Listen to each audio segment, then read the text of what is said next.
I want to start off by highlighting what the stars read on the economic patterns. In 1942, in the middle of World War II, Pluto was in Leo.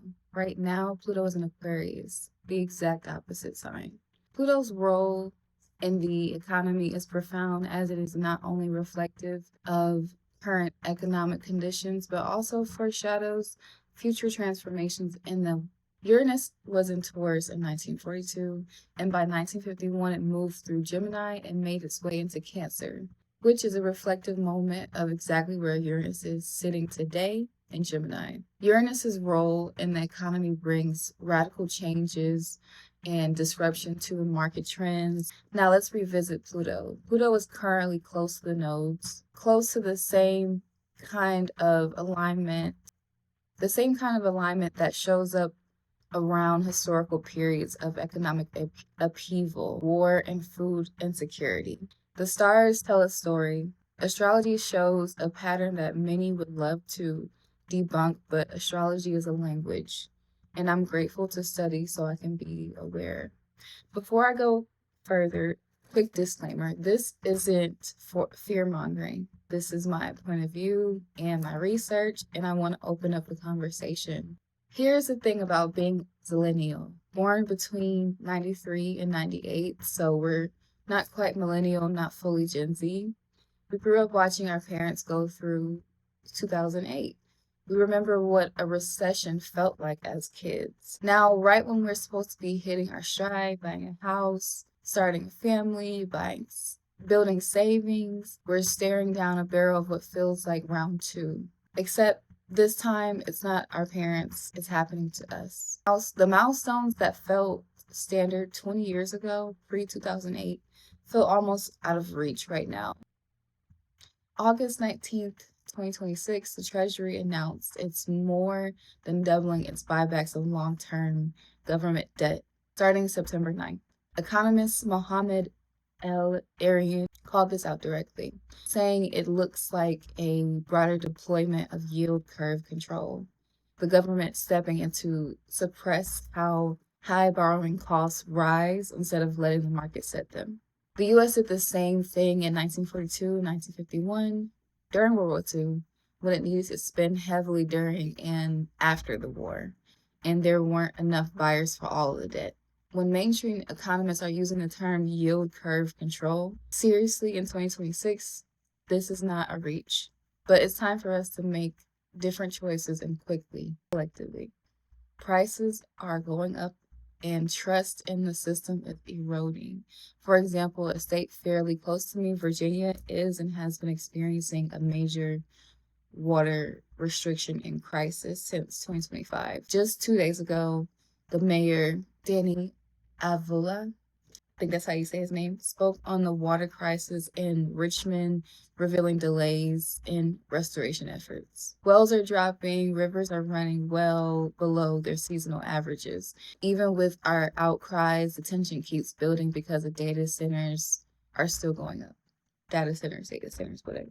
Those data centers are using enormous amounts of water for cooling. Entry-level jobs are disappearing. College grads are struggling to find work in the fields they studied for, even in fields that used to be considered steady or stable. AI is phasing out roles that pay well. People who've worked at the same company for years still can't afford their homes. The cost of living continues to climb while pay does not. Even retirees across the country are going back into work. So much for the American dream. Now I want to talk about the children. Over the past years, there have been real documented changes to how kids are tested. The official reasoning is about equity and reducing student fatigue, and there is the reality that these changes make testing more accessible. But I look at the same set of facts and see something else.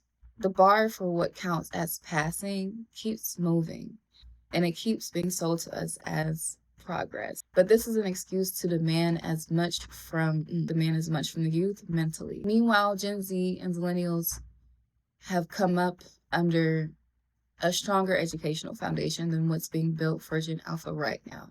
That gap matters because it shapes what adulthood looks like for the youth, for the generation right behind us. In my opinion, the education system is setting Gen Alpha up for delinquency.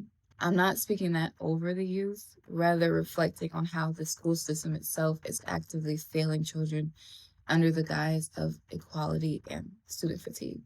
Since the start of 2026 and prior, we've seen so many cases in several bodies of our beautiful Black babies. And when I say babies, I mean young children and adults, because there's someone's child, right? We've seen several cases of them found hanging in different cities across the country, or shot down, or in the streets, point blank. In multiple cases, these police are ruling suicide, not bringing justice to what actually occurred. Within days, sometimes before toxicology or a full investigation was complete, and grieving families have said that, in these ruled suicides, it does not match their loved ones. It doesn't match who they were. There are several cases like Kalbasinga, Juliana Umba, and Zita. I speak that I'm saying their names right. Tasia Fortune, and others that we've seen just this year. I found these reports from Atlanta Black Star, reporting all of these cases by name. Now let's get into what's happening with ICE. I also want to talk about power, specifically what's happening inside the immigration detention. December 2025, a former contract detention officer, David Corvell, pleaded guilty in federal court to sexually abusing a detainee at the South Louisiana ICE processing center. Prosecutors said he used access to her daughter, food, photos, visits as leverage over months. That's one name, one court case, one sentencing date, and in my opinion, not enough in the books, not enough years, not enough time for something so calculated and disgusting. And this is not an isolated case either. An investigation by Futuro Investigates, published through PBS, obtained records showing 308 sexual assault abuse complaints filed by people in ICE detention between 2015 and 2021. More than half of them against staff, and found that most of these complaints were never fully investigated. When you have a documented guilty plea case and a documented pattern of hundreds of unresolved complaints, this is a system with a real accountability issue. I think it is worth asking, who does ICE really serve? And why do so many of them keep getting away with what they're doing? If you've made it this far, you might be feeling what Tinashe, hope I'm saying her name right, what Tinashe expresses on Crash Out, to the pull to actually lose it, because it's a lot that's going on. Crash Out is a great example of what we might all be feeling like. And I'm not here to encourage crashing out, not recklessly. I want this to end in a question on how we can make a difference within our reach, within our communities, and transmute the crash out into what makes sense for us. So here's what I actually want to ask you, my fellow Gen Z and Zillennials. How are you feeling right now? How are you actually feeling? I would love to know. What actually matters to you?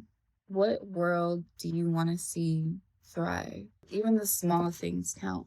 What's one thing you're planning to do in your own community? I would love to hear it in the comments, because I think what we underestimate as small actually adds up to something large in the bigger picture. Start with the basic. Gather in public spaces, become a member at your local library. It's free, and most branches have more going on than people realize. It's important that we know what's actually happening around us. Community isn't always going to come to us through an app. Sometimes we have to physically go and be a part of it or initiate it, whatever you feel called to do. So something that I've been implementing for myself is intentionally writing letters to some friends, not all my friends, but some friends that I want to discuss important things with, that I don't want being tracked. How they say the revolution will not be televised. I think we should practice how we can be more private. And I have no fear in my heart, and I have all the courage to have the audacity to think that I will find the community that's meant for me, and I will either find it or build the community that's meant for me to build right where I am always. Because when you're genuine, when you just want to see yourself and others thrive, I think that could be a beautiful common baseline for a group of people. So I think community is very important right now amongst all the things that are happening. Or, hey, let me know what this video does for you. Share it, like it, subscribe to Alchemy with Asia, and thank you for being here through these crazy times.